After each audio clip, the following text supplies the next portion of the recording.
Our featured guest tonight comes from one of the more musically and civically impactful music families of the past 50 years. From father to sons and now the Chapin sisters, the Chapin family name has had a place in music for generations. Tom Chapin continues that legacy of great music, storytelling, and philanthropy, and is also a well-respected children's book publisher to top it all off. Here to chat about it all is Papa Tom Chapin himself. Tom, welcome to the show. Oh, and a happy belated birthday. Thank you so much. They keep firing faster than you think.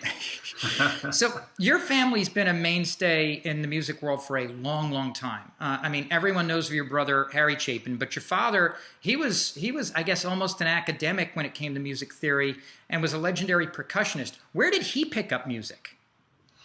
He was an only child of a quite an amazing woman, my grandma. She was, I think, 37 and never thought she'd have children. Then she, late in life, had her son. And it was like the light of her life. And she had a very powerful mother as well. So he was a very spoiled kind of guy, and only child. And when he was in college, not going to class and flunking out, his roommate had some big band recordings. He's 17 years old. And so he gets really enthused about this, and he goes to see the Benny Goodman Quartet in 52nd Street in New York City. He lived in New York. And he said it was 52nd Street, and they were playing, and he fell in love with Gene Krupa's drumming. Wow. So he has a lot of chutzpah, and at the first break, he runs up to Mr. Krupa and says, "Mr. Krupa, I want to do what you do. Would you teach me how to do this?" And Gene says, "Kid, I don't do that. But I tell you what, here's the guy who taught me. His name is Sanford Moeller. Sanford Moeller. Here's his number. 2 years later, Dad's a professional drummer. Remember." It seems like with all the Chapins, it's the arts are all kind of in your nature, perhaps with a little bit of nurture, no? Oh, well, sure. The family has been a big thing, and I started playing this music. I mean, my brother Steve and I were choir boys. Harry played classical trumpet. We had a lot of music in our life. And my dad, of course, was a player. But when I was 12 and Harry was 14 and Steve was 11, we heard a recording called The Weavers at Carnegie Hall, the great folk group, The Weavers, Pete Seeger, Ronnie Gilbert, Lee Hayes, and Fred Hellerman, who inspired everybody. Peter, Paul, and Mary, the Kingston Trio, Tom Paxton, the Limelighters, on and on. And they were a left-wing, wonderful folk group. And we heard the recording when they came back from the Blacklist in 1955.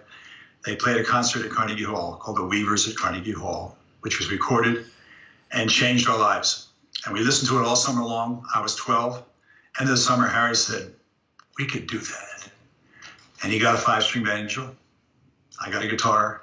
Steve started playing ukulele first and then bass, and we became the Chapin Brothers. That was what the inspiration for us was.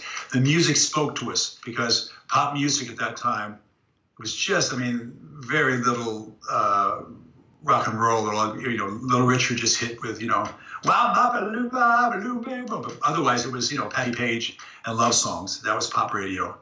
And so this music that they were singing really spoke to us. It spoke to the human condition. 16 tons, what do you get? Another day older and deeper in debt. And the Woody Guthrie songs and all this stuff. He said, wow, we could do that. And so we did. So I saw a clip of where the Chapin Brothers played a show earlier in your career, I think in Canada, that Joni Mitchell was on. She was Joni Anderson then. So this was before she got big too. Sure. It was early on. That was Oscar Brand's show, Sing Out. That was, and they actually had amazing people on it because a lot of the blacklisted people couldn't play on television. Still, Pete Seeger and various people, Josh White and Burl Ives and those people, and yet he could. Oscar had him on his radio show in New York City, and then went up and did a Canadian show. He's Canadian. How did the TV show Make-A-Wish come about? Harry was doing documentary films, and so we kicked him out of the band, and so there's a different band now called the Chapins, and it was Steve, myself, and two other guys playing kind of folk rock, and we were the house band at the bitter end, and they were looking for a folk singer for this new TV show for kids. And the history that I know of was they asked John Denver, and he said no. And then they started having auditions, and Dolores, who was Doris, who was at the woman who worked at the door of of the bitter end, suggested me. And so Paul Colby, who owned the bitter end, said, "Hey, Dolores, I got these people are bugging us about this kid show. And she thinks you'd be good. You want to call it?" And the rest of the band said, "Well, you want to be Captain Kangaroo? Wait, that's ridiculous, you know." And but I've always had this theory that what you do in life is if there's a door opens, you peek inside and see does this make sense, as opposed to saying, "No, I don't go through that door." And so I said, "Sure, give me the number." I called them up, went and had an audition. Can you tell us the story behind Circle? Sure. The first, Harry, so I get the show, right? And they say, "Great, do you write some songs?" I said, "Not really, but I have a brother who's a writer," because I hadn't really started writing yet. And so I sang a song for them of Harry's. I said, "Fine."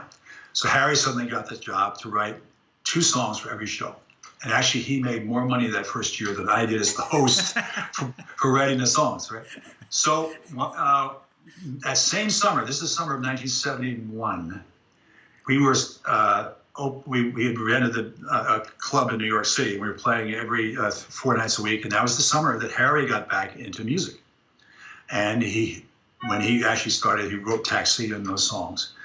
And that winter, that hit. But that summer, he's writing for Make-A-Wish. We were playing 4 nights a week, and he's rehearsing in between and putting that together. That's a different story. But on Sunday night, we just played the 4 nights. We were having a burger, and Harry was living out in Long Island. And I said, "Do you have the song for tomorrow?" He goes, "Which one is it?" I look, "Circle." He goes, "No, I'll have it for you." I said, "What time do you leave in the morning?" I said, "I got to be there at 7:50. I leave it at 6:45. He goes, "I'll call you 6:30. Then he goes in the train. And so at 6:30, I get out of the shower. I'm dripping. Ring. Okay, what is it? All My Life's a Circle. I get a piece of paper. About sunrise and sundown. 2 verses. And I said, "What's the tune?" Da da da da da da. I went, bum bum bum. I didn't write it out in music. I just went da da da da. That's the fifth. Da da da da da da da da da da da da da. Wrote it down like that. And that day, I was living with my mother that summer, and she was listening to all this, you know. And then I sing it a few times, and then I go off to work. And that day, I was walked around they were filming in New York City, and so I walk around the Alice in Wonderland in Central Park. There's Alice in Wonderland statue, and they were walking around in between planes and motorcycles and stuff. I had to sing it live, and I walked around saying, "All my life's a circle, sunrise and sun." And it would have died there, you know, because it was like the rest of the songs of the whole summer, except my mom heard me singing that. And next time she sees Harry, she goes, "By the way, that Circle song, that's a good song." "Oh, okay. Oh, you like it? Okay, thanks, Mom." You know, next time, "Harry, that Circle song, that's a good song." So and so then he gets the record deal, and he realizes that he doesn't have the songs. So one of the songs he puts on it is "All My Life's a Circle."